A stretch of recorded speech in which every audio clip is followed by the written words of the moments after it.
Bienvenue sur le circuit de Hockenheim où, à l'occasion d'un séminaire technique sur la nouvelle Porsche 911 type 992, je me retrouve un peu par surprise embarqué en passager pour mes toutes premières sensations à bord. Mon conducteur s'appelle Daniel Lepschi, il est l'un des pilotes de développement de cette nouvelle 911 qu'il connaît donc déjà par cœur.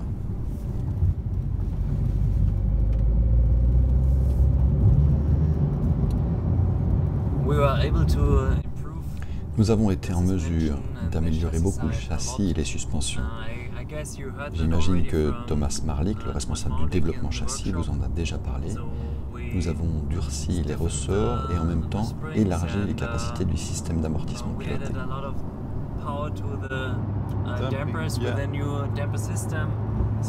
Cela améliore vraiment les choses pour le contrôle des mouvements de caisse. Mais aussi la direction est bien plus directe maintenant. On va passer en Sport Plus et on met le PSM sur Off.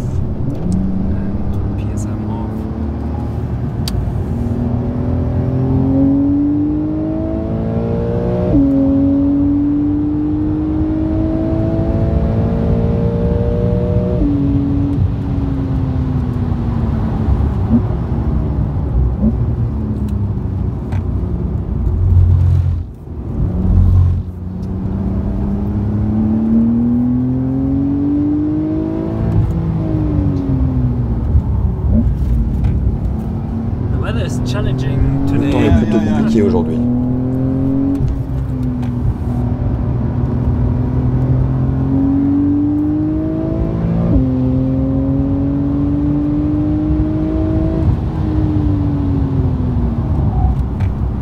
Vous avez donc sous les yeux la nouveauté la plus spectaculaire de la nouvelle 911, sa planche de bord entièrement numérique. À droite, un grand écran de 10 pouces pour l'infotainment, entièrement paramétrable, qui conserve des petits basculeurs physiques à sa base. Pour le tableau de bord proprement dit, Porsche a réussi une alliance parfaite de tradition et de modernité. Au centre, on retrouve un contour analogique très réussi, avec une belle aiguille, un graphisme un peu rétro. Bon, pas de chance pour nous, il ne fonctionne pas sur notre voiture de démonstration. Ce sont les aléas des modèles de pré-série.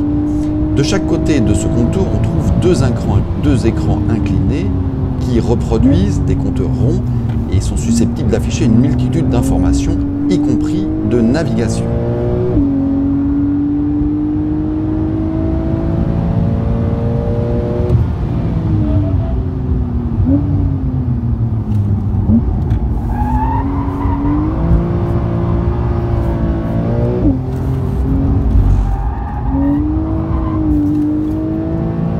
En dehors des figures artistiques dont nous régale l'ami Daniel, évidemment, ça pousse fort cette nouvelle 911. Là, on est sur une Carrera 2S de 450 chevaux.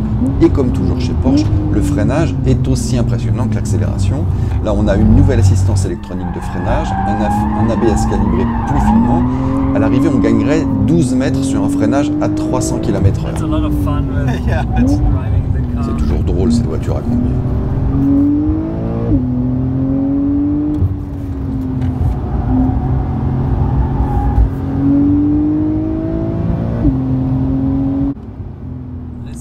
Notre objectif, en mettant au point la voiture, était de lui donner beaucoup de neutralité. Il s'agissait d'obtenir des performances très élevées, mais que vous, conducteur, vous puissiez choisir la manière dont vous voulez la conduire, par exemple si vous voulez la faire tourner à l'accélérateur.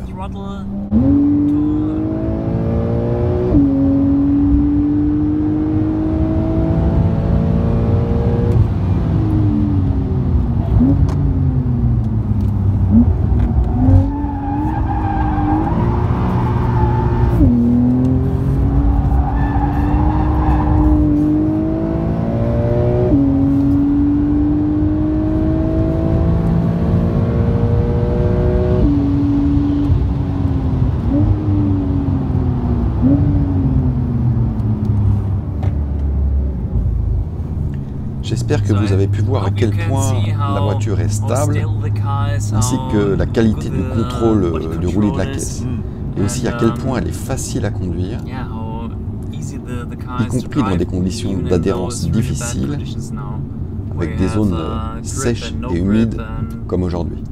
different conditions. À l'issue de ses premiers tours en passager dans la nouvelle 911, on peut juste pointer une petite déception. La sonorité n'est pas beaucoup plus démonstrative que sur l'ancienne 991.